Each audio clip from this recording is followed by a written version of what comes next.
Hi, my name is Christian Mena, and this is group number two, and our presentation for chapter two, the first way of principles of flow.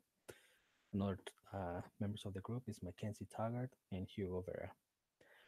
One of the main things that the DevOps culture wanted to do was trying to implement the lean principles into the software development, and basically the lean culture it's create more value for customers with fewer resources. And the DevOps culture was trying to implement those cultures and principles into the software development. So they the first thing that they thought it was that then we needed to make the the work visible because on the business and manufacturing business, it is easy to see um, the work production because the more work you they develop, they produce, uh, you can see how much the pile of work um, it is developed during the process. It is very visible the amount of value stream that a company can produce in a manufacturing company. But in technology, is the opposite. It is very is the amount of work is invisible.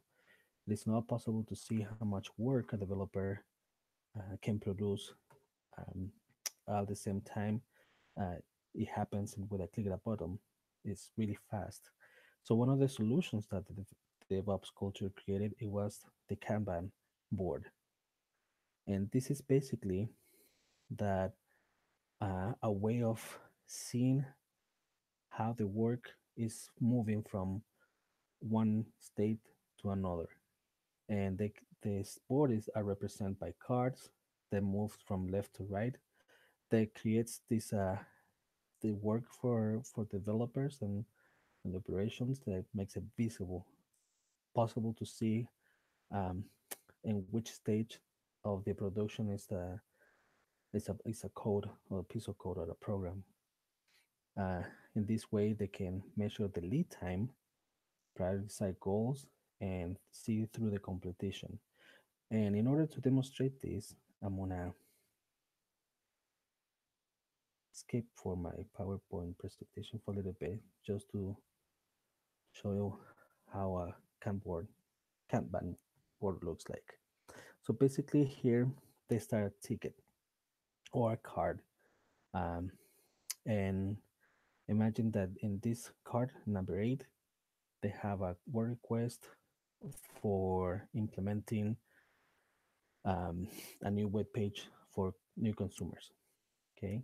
And they start the ticket and they move or this card from this place to the next one, to the right one, where a manager, a development manager, um, approves after the developer has done his work on the program.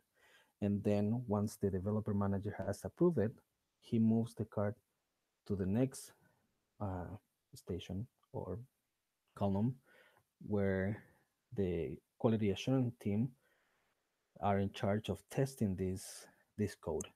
Once they're done, they move it to the next column with the QA manager approves the test that the tester has done, and they move to the following column where they said that they basically that ticket or that car has gone through the whole process of developing, testing, and getting approval from the managers, and is ready to implement and uh, for the customers. Okay, and this is just a simple Kanban board uh, to exemplify how it works and how value it is for the develops culture and how easy it is to see uh, what has been done on each work. Now, another important thing it is to limit the work in process, and because developers or testers they have a daily work and they're always receiving uh, urgent and common work that can be called criticals, hot fixes, um, things like that that are required to get resolved immediately. And because of that, they have to multitask in between the daily work and projects and these different urgent incoming work.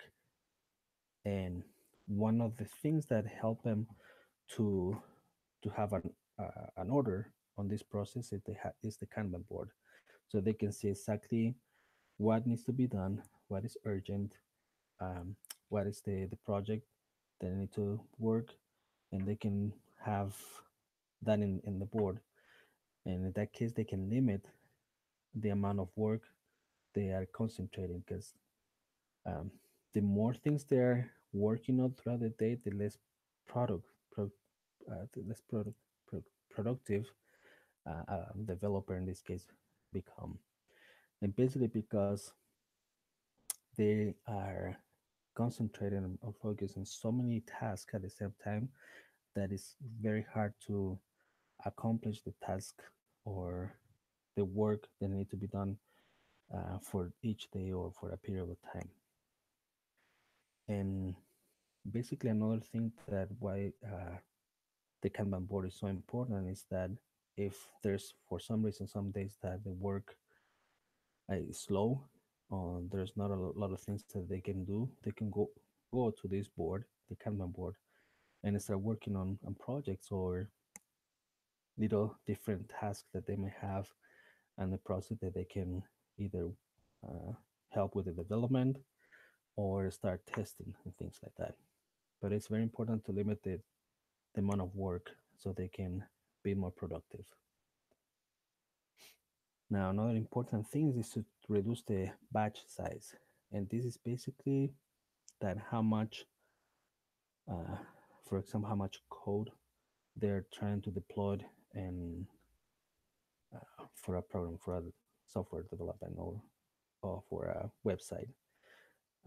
And the smaller the batches are, the faster it is the lead time and increase the quality because it becomes easy to resolve the little resolve the issues when they're small instead of like just like a big quantity of code. Um, and at the same time, they decrease the um, the limit of work in process by having small batches. The lead time is faster because the in this case the developer can concentrate on just on one task, get it done, so they can customer can have it and be able to use it um, fast and very accessible. The uh, the detection for errors becomes faster as well because, I guess, as I mentioned before, if we have a small piece of code that it was trying to deployed into this software, it's going to be very easy to catch that an error in a small section of code instead of the whole uh, um, program with a lot of functions and things like that. And also, it helps with less rework. So these small batches, since they're focused on one thing, they don't have to rework and get everything done. And for example, if I have a piece of code that includes um, things like checking out uh, a product and taking a method of payment and um, a part of the login of users, that creates a big batch and a big pieces of code. But since they're small pieces of that code and one deployment at a time, they don't have to go through the whole process of reworking everything again if they find errors. It's just like one piece at a time. Also, it is very important to reduce the number of handouts. And this is basically how many people are getting in touch or put their hands into a work. And there's a good examples. I don't know if you guys have played the telephone game when you have a line of 8 people, and the first person communicates something to the second person, and that person is in charge to transmit the message to the next person, and so forth until the number 9 person. And when the message reaches to the ninth person, there's a lot of lost information. Some of the information get translated in other things, and basically the original message gets lost in the transition of all of these persons that communicating the message to the last one, and it doesn't get anything done in the way they were planning it because of all of these persons are involved. So this is very important to reduce that the number of handouts, and so the less people involved, and is better for the production, the productivity, and that's also another thing that it can help with reducing the amount of handouts is having automated uh, work um, done by teams. So the more automation they have implemented in the company, um, being controlled by teams, the less a number of handouts that are going to happen. They're going to decrease the amount of time that a work request or a ticket or a card is going to spend in queue, and it's going to have non value added time. So if we go back to the Kanban board, if we have processes that are being automated, handled by automated automation teams, uh, there's going to be an increase of speed from moving one card to another column, and with less errors and less people handling that. Now, another important thing is to continually identify the elevator constraint. And we need to, in order to increase the capacity of, of the company's work and um, the efficiency of it, we need to uh, identify the things that are preventing from getting better what we do, and by elevating our constraints. And this happened by creation of environments that that are self-service. Okay. Also, we do it by code deployment. That basically the goal is to be able to complete a code in an automated way, so okay, any developer can deploy. So basically, when a developer is done with the code, they can also go and deploy that piece of code for the customer. uh, Test it up and run fast, and run. One of the way to elevate the constraint is by having tests that are done in automation system. So in that way, the amount of tests that a team can process in a period of time can be reduced dramatically, instead of having a group or a team of testers manually testing each piece of code on a daily task. And also an overly tight architecture. This basically is like less bureaucracy. So the less paperwork that they can um, have from one team to a manager, and then again approval from that manager to their bosses. So the less bureaucracy that they have on a company, the faster they're going to be able to increase the developer productivity, because they can have the flexibility to work on one task, and just move it from one column to until it's done. Another important thing is to eliminate hardships and waste in value stream. And um, basically, in a manufacturing environment, it's very easy to see the waste, because the amount of material their waste in a production, or the amount of time that people spend not working. Those are type of waste in a production area. But in technology, it's a little bit more difficult to see those hardships and waste in time. So one of the things that um, develops culture has implemented is to um, recognize the partially done work, and this includes that cards, tickets, or work requests that has been in the Kanban board for a long time, and nobody has uh, worked on it. For example, if um, a developer worked in a piece of code that needed to be tested for deployment on the next month, but because of the lot of work and daily projects or the daily work that they have to do, the QA department hasn't been able to work in that piece of code the developer did, and that ticket or card spent a long time just waiting for a tester to uh, be able to make sure that piece of code is working. So one important thing is to reduce that uh, amount of partially work that has been done, or creating extra processes that um, unnecessary documentation on things that needs to be done during the process. Task extra features, for example, like a piece and a web development, a feature that somebody thought that it was important to have in the website, but it's not really an important feature to have. Um, Another thing is the task switching.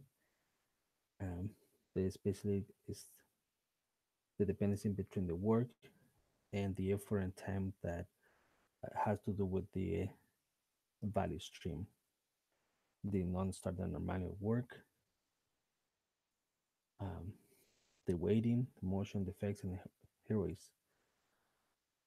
And in the case of waiting, the delay, how how much time a group of developers or testers are taking to go through the process to to get things done.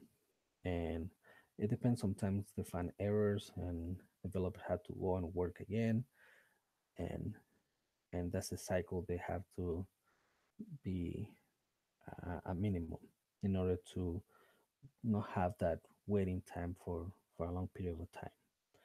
Have Having less defects. So if a developer works in a piece of code and it has just a few defects, it is going to be easy to go back, fix those issues, and go through the testing again and just get it done and deploy it for the customers. But if and that has to do a lot with the heroes with the last point.